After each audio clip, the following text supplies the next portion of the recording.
Hello mga tol! Pagbati ng pag-ibig at kapepan ulit sa ating lahat. Salamat sa Diyos, naroon po ako na magbibigay ng impormasyon sa inyo po. Itong video ito po ay para sa mga, syempre, sa mga kapwa ko trailer at truck driver na yun, gusto kong ma-share lang po itong impormasyon na ito sa konting paraan ay makatulong. So, ito po. Ano po ang kahalagahan ng organ donor sa license natin? Driver's license. So, napakahalaga po itong pagiging organ donor. Dahil once po na yun, pagpahingin po tayo ng Diyos o sa di inaasahang pangyayari ay ma-aksidente po tayo sa kalsada at yun, mamatay, ay sa huling pagkakataon po yung mga organ natin tulad ng puso, mata,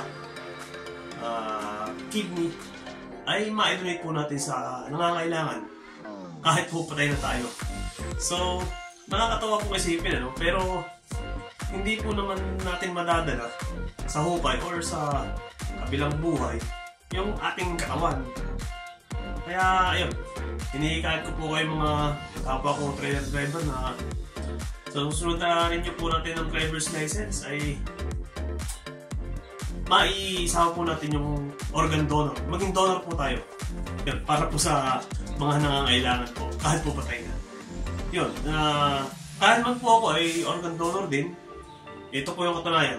Ito po yung license ko ng New Zealand driver's license ko sa Philippines driver's license. So, yun, nasulat din po kasi sa Biblia, sa Kawikaan 19:17 na, yun, ang naawa sa dukha ay nagpapautang sa Panginoon at ang kanyang mabubuting gawa ay babayaran sa kanya uli.